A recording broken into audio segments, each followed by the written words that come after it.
नमस्कार, मैं हूं शुभ मिश्रा और आप देख रहे हैं जोहार झारखंड। चलिए करते हैं बुलेटिन की शुरुआत। झारखंड के ग्रामीण विकास मंत्री आलमगीर आलम पर प्रवर्तन निदेशालय का शिकंजा कसने लगा है। तो ये बड़ी खबर आपको बता रहे हैं। ग्रामीण विकास मंत्री आलमगीर आलम पर निदेशालय का शिकंजा कसने लगा है। साहिबगंज के बरहरवा में 2020 में हुए टेंडर विवाद को लेकर दर्ज एक केस में ईडी ने मनी लॉन्ड्रिंग की पहलुओं पर आलम के खिलाफ जांच शुरू कर दी। इस मामले में बरहेट के विधायक प्रतिनिधि पंकज मिश्रा समेत कई अन्य आरोपी हैं। इस मामले में ईडी ने मनी लॉन्ड्रिंग के तहत केस दर्ज किया है। ईडी ने बरहरवा थाने में दर्ज केस के आधार पर prevention of money laundering act के तहत जांच शुरू की है। आपको बता दें कि 22 जून 2020 को बरहरवा में हाट बाजार का बंदोबस्ती के टेंडर के विवाद को लेकर दो पक्षों में विवाद हो गया था। इसमें ठेकेदार शंभू नंदन कुमार ने मंत्री आलमगीर आलम, बरहेट विधायक प्रतिनिधि पंकज मिश्रा समेत अन्य लोगों पर नामजद प्राथमिकी दर्ज कराई थी। झारखंड के साहेबगंज टेंडर घोटाला मामले में केंद्रीय जांच एजेंसी ईडी ने मामले की तफ्तीश शुरू कर दी है और इस मामले में जल्द ही कई लोगों से पूछताछ होगी। अगर इस मामले की बात करें तो साहिबगंज के बरहरवा जो इलाका है वहां पर साल 2020 में एक एफआईआर रजिस्टर्ड हुआ था और उसी एफआईआर को आधार बनाते हुए ईडी ने उस मामले में पीएमएलए एक्ट के तहत मामले की तफ्तीश शुरू कर दी है। जिस तरह से अगर टेंडर घोटाले की अगर बात करें तो जिस तरह से टेंडर घोटाले में फर्जीवाड़ा करने का आरोप लगा था, कई लोगों पर संगीन आरोप लगे थे और साल 2020 में जिस तरह से मामला रजिस्टर्ड किया गया था तो उसी मामले को टेक ओवर करके उसमें पीएमएलए एक्ट जोड़ा गया है और उस मामले में ईडी की टीम तफ्तीश जैसे जैसे शुरू कर रही है उसमें कई महत्वपूर्ण जो जानकारियां मिल रही हैं। शायद इसी का तकाजा है कि 18 तारीख को इस मामले में जो मुख्य शिकायतकर्ता है उसे रांची स्थित ईडी दफ्तर में बुलाया जाएगा और वहां बुला करके इस मामले की पूछताछ की जाएगी। पूछताछ कई मायने में की जाएगी कि किस तरह से टेंडर घोटाले में फर्जीवाड़े को अंजाम दिया गया, किस तरह से इस मामले में कई लोगों की भूमिका है। निश्चित तौर पर इस मामले में कई लोगों की मुश्किलें बढ़ सकती हैं और जिस तरह से शुरुआती जो एफआईआर रजिस्टर्ड हुआ था उस एफआईआर में झारखंड के एक मौजूदा एक मंत्री का नाम भी शामिल है। इसके साथ ही कई जो बड़े जो अधिकारी हैं उनका नाम भी इस मामले में शामिल है। कहा जा सकता है कि जिस तरह से आलमगीर आलम का नाम जो एक मंत्री हैं उनका नाम शामिल है, उनसे भी बाद में पूछताछ हो सकती है, लेकिन शुरुआती जो पूछताछ होगी वो होगी शिकायतकर्ता से। इसके साथ ही उस मामले से जुड़े हुए कई जो सरकारी अधिकारी हैं उनसे पूछताछ होगी। उसके बाद अगर जांच एजेंसी को लगेगा तो निश्चित तौर पर इस मामले में जो मंत्री हैं आलमगीर आलम उनसे भी इस मामले पर विस्तार से पूछताछ की जाएगी। वीडियो जर्नलिस्ट गौरव गिरी के साथ शंकर आनंद, न्यूज 18 ईडी मुख्यालय। वहीं सिमडेगा के गिरदा थाना में महिला से छेड़छाड़ के आरोपी एसआई को एसपी ने सस्पेंड कर दिया है। महिला के साथ थाने में छेड़छाड़ करने वाली एसआई पर कार्रवाई की गई है। बानो प्रखंड की महिला अपनी समस्या को लेकर थाने पहुंची थी। महिला का आरोप है कि ओडी प्रभारी अखिलेश तिवारी ने उसे कमरे में बुलाया और उसके साथ छेड़खानी की। इसके बाद पुलिसकर्मी लगातार महिला से फोन पर अश्लील बातें करने लगा। पीड़िता के आवेदन पर एसपी सौरभ ने तुरंत संज्ञान लेते हुए आरोपी एसआई को लाइन हाजिर करते हुए जांच बिठाई। जांच में तथ्य सामने आने और पीड़िता के साथ पुलिसकर्मी की अश्लील बातचीत के आधार पर एसपी ने आरोपी पुलिसकर्मी को निलंबित कर दिया है। एसपी ने कहा है कि जांच पूरी होने के बाद आरोपी एसआई की गिरफ्तारी भी की जा सकती है।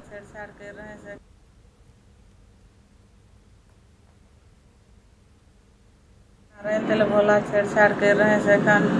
एक समस्या लेके मुद्दा जयरा थाना सेखन छोटा बाबू तिवारी रहे तले आवेदन के दिलक पढ़लक तले बोलालक भीतर रूम बटे तले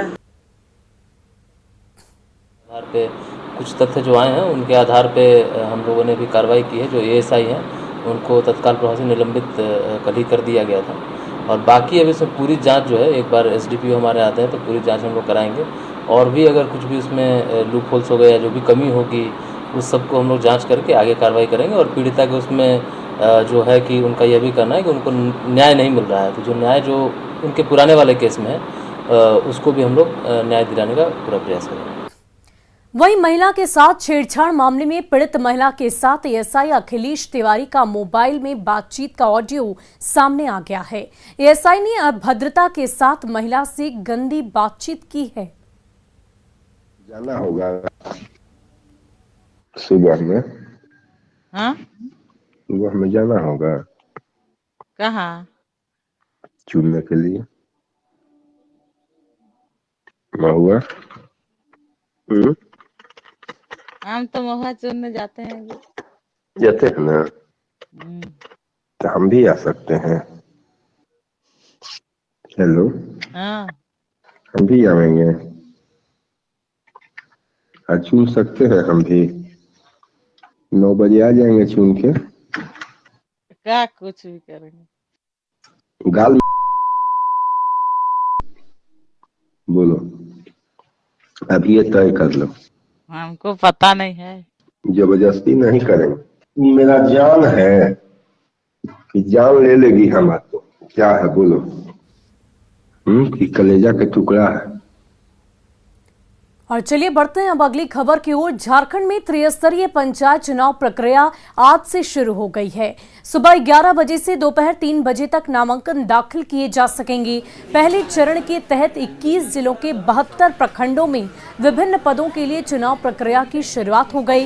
इस चरण में 1127 ग्राम पंचायतों में चुनाव होने हैं। पहले चरण के लिए आज से नामांकन की शुरुआत हुई है, जबकि नामांकन की अंतिम तिथि 23 अप्रैल निर्धारित की गई है।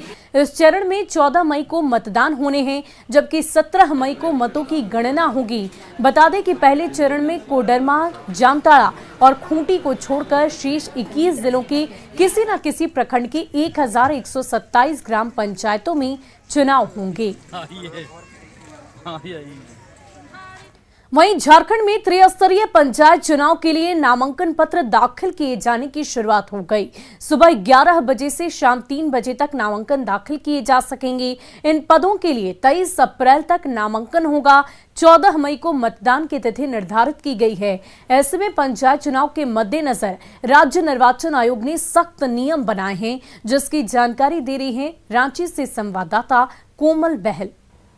झारखंड में पंचायत चुनाव का बिगुल बज चुका है। त्रिस्तरीय पंचायत चुनाव को लेकर के आज से नामांकन पत्र दाखिल किए जाएंगे। सुबह के 11 बजे से लेकर के शाम के 3 बजे से नामांकन पत्र दाखिल किए जाएंगे, जिसे लेकर के प्रत्याशी जो है आज नामांकन पत्र भरेंगे। इसके साथ ही आपको बता दें कि पंचायत चुनाव में प्रचार प्रसार को लेकर राज्य निर्वाचन आयोग ने बड़े सख्त नियम बनाए हैं। पार्टियों के नाम से कोई भी झंडा या बैनर नहीं लगाया जाएगा।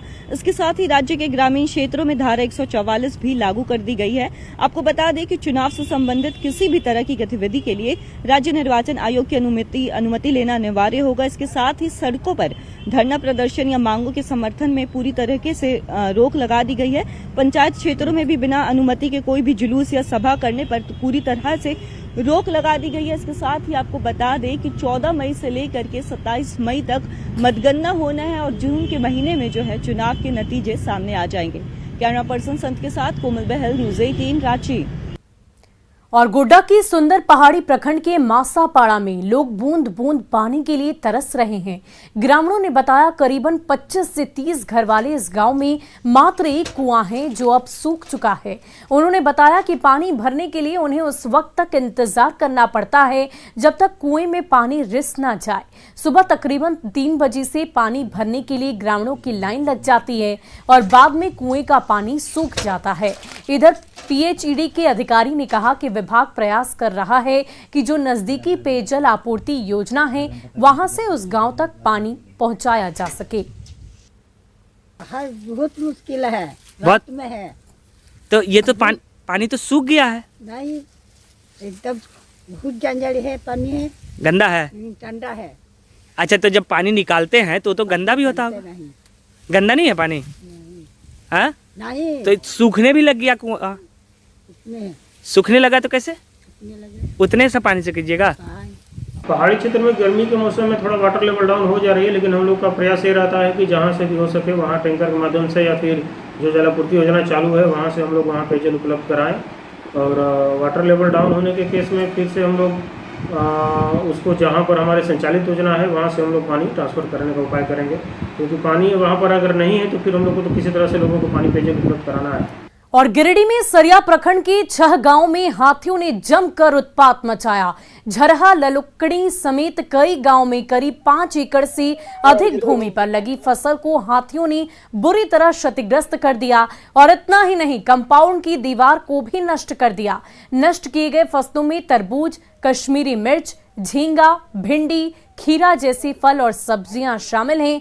हाथियों का झुंड लगातार घरों को तोड़ रहा है, फसलों को नष्ट कर रहा है, लेकिन शिकायत करने के बावजूद वन विभाग इन हाथियों पर लगाम लगाने में पूरी तरह नाकाम है।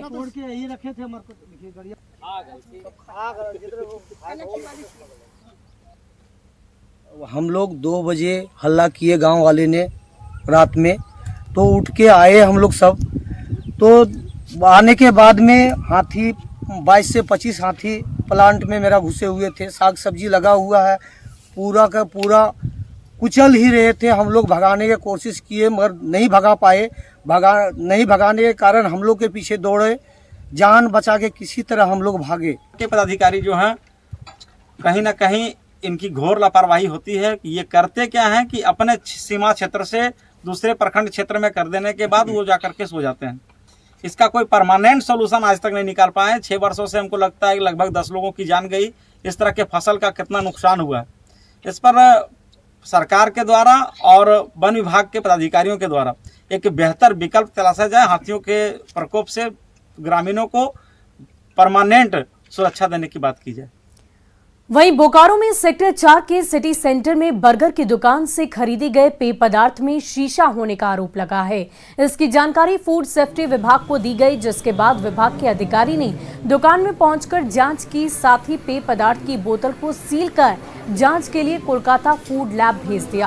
संस्थान की जांच के दौरान एक्सपायर्ड बोतल भी मिली है, जिन्हें नष्ट करने की प्रक्रिया लगातार जारी है। शिकायत मिली थी कि फूड डिलीवरी कंपनी की ओर से ऑर्डर दिया गया था, उसके उपयोग के दौरान बोतल में शीशे का टुकड़ा मिला। वहीं संस्थान के संचालक के भाई ने फूड डिलीवरी कंपनी पर इसका पूरा ठीकरा फोड़ा है। वहीं एक्सपायर्ड प्रोडक्ट पर भी सफाई दी है। वो तो आगे बता देंगे, उनका बयान लेंगे ना। डिलीवरी मुझे लगता है ये कांच का आइटम है और कांच का आइटम को अगर सही से आप नहीं लेके जा रहे हैं, ज़रा सा भी उसमें मिस हैपन होता है तो कन इतना पतला होता है कि वो टूट के जा सकता है। तो इसकी जिम्मेदारी जोमेटो की होती है। हमारे यहाँ से सिर्फ आपको जो भी पदार्थ है खाने का या पीने का हो, वो सील्ड पैक करके दिया जाता है। अभी भी आप कभी भी आकर चेक कर सकते हैं, खा सकते हैं, पी सकते हैं। में ग्लास पीसेस प्रेजेंट थे, तो इस वजह से हम लोग सैंपल लिए हैं और देख रहे हैं। आजकल ऑनलाइन डिलीवरी पार्टनर्स एक्टिव हैं, तो ये देखना है कि ये रेस्टोरेंट वाले की गलती है या फिर डिलीवरी पार्टनर की गलती है। हम लोग दोनों को नोटिस दिए हुए हैं, रेस्टोरेंट को भी नोटिस दिए हैं और डिलीवरी पार्टनर को भी नोटिस दिए हैं। और पेट्रोल डीजल के बाद अब राजधानी रांची में सीएनजी के दाम में लगातार वृद्धि हो रही है। सीएनजी 5 रुपए प्रति किलो महंगा हो गया है। पिछले 15 दिनों में राज्य में सीएनजी के दाम में 8 रुपए प्रति किलो की बढ़ोतरी हुई है। ऐसे में सीएनजी भरवाने पहुंचे ऑटो चालकों का कहना है कि लगातार सीएनजी के दाम में बढ़ोतरी हो रही है, लेकिन यात्री किराया बढ़ाकर नहीं देते। ऐसे में अपने जेब से ही पैसे लगाने पड़ते हैं। सीएनजी ऑटो चालकों से बातचीत की हमारी संवाददाता कोमल बहल ने। देश में पेट्रोल और डीजल के दाम तो बढ़ ही रहे थे, लेकिन महंगाई को एक और अटैक देते हुए अब राजधानी रांची में सीएनजी के दाम भी बढ़ गए हैं। सीएनजी के दाम की बात करें तो 5 रुपए महंगा जो है राजधानी रांची में सीएनजी हो गया। ऐसे में इस वक्त हम मौजूद है इस पेट्रोल पंप पे सीएनजी के, जहाँ पे हम आपको प्राइस चार्ट दिखा रहे हैं। आप देख सकते हैं कि 85 रुपए पर केजी जो है अब सीएनजी यहाँ पे मिल रहा है। ऐसे में कुछ ऑटो चालक भी हमारे साथ है, हम उनसे बात करेंगे। भाई आप यहाँ पे सीएनजी भरवाने हैं, 5 रुपए महंगा हो गया है सीएनजी, ऐसे में आपको जेब पर कितना असर पड़ता है? ऐसे भी हम लोग को रोड में कम भाड़ा मिलता है। जो एक्चुअली जैसे 15 भाड़ा है तो सवारी 10 देगा, बोलेगा हम लोग कॉलेज वाला, स्कूल वाला, लेबर ग्रेड का है तो हम लोग को 10 भाड़ा मिलता है। हम लोग ले भी लेते हैं। तो मतलब लॉस में चलाते हैं? लॉस में चलते हैं। तो सीएनजी के दाम तो बढ़ते जा रहे हैं, तो बढ़ रहा तो हम लोग से हो गया है, तो हम लोग के बोलने से तो कम नहीं होगा ना, आपका बोलने से कम होगा। तो बढ़ रहा तो बढ़ते रहेगा। तो यात्री जो है सही दाम नहीं देते? नहीं। तो मतलब महंगाई की मार भी झेल रहा और यात्री जो है साथ में पैसा भी नहीं दे रहे। लोग भी ये तो बोलता हम 10 रुपए देंगे, हम नहीं, तो बैठाना पड़ता है। महंगा हो गया, कितना दिक्कत होता है? बहुत ज्यादा दिक्कत हो रही है। आसानी से कमाई भी नहीं हो रही है, दिक्कतें बढ़ती जा रही है। ये सब सरकार को सोचनी चाहिए। हमारे प्रति कुछ तो सोच भी नहीं रहे हैं। कितना असर पड़ता है भैया जेब पर? बहुत असर पड़ता है, हम लोग बहुत असर पड़ता है। एगो तो दिन भर लाइन लगा के उधर से अब यहाँ लाइन लगाइए 3 घंटा और उधर कमाना हम लोग का बेकार हो जाता है। देखिए क्योंकि देखा जाए तो पिछले 15 दिनों में ना 8 रुपए महंगा हुआ है सीएनजी। इसके पहले भी तो महंगा की बढ़ोतरी हुई थी। तो हम लोग पर ना हो रहा महंगा, हम लोग कमाई जो भाड़ा है वही भाड़ा है, भाड़ा बढ़ नहीं रहा। मतलब सीएनजी के दाम तो बढ़ रहे हैं लेकिन भाड़ा जो है वही है। यहाँ तक कि कुछ का कहना है कि जो यात्री होते हैं वो जितने भाड़ा वो लोग बोलते हैं वो भी देने के लिए सक्षम नहीं होते हैं। अलग अलग दलीलें देते हैं कि हम स्टूडेंट हैं, हम गरीब आदमी हैं। तो कुल मिलाकर के कहीं ना कहीं लॉस हो रहा है, इनका ये कहना है। आपको बता दें कि इसके पहले भी 1 अप्रैल को सीएनजी के दाम में 3 रुपए की बढ़ोतरी हुई थी और अब 5 रुपए की बढ़ोतरी हुई है। यानी कह सकते हैं कि 15 दिनों में कुल मिलाकर के सीएनजी में 8 रुपए की बढ़ोतरी हमें देखने को मिल रही है। कैमरा पर्सन संत के साथ कोमल बहल, न्यूज़ 18 रांची। और आइए हम देखते हैं झारखंड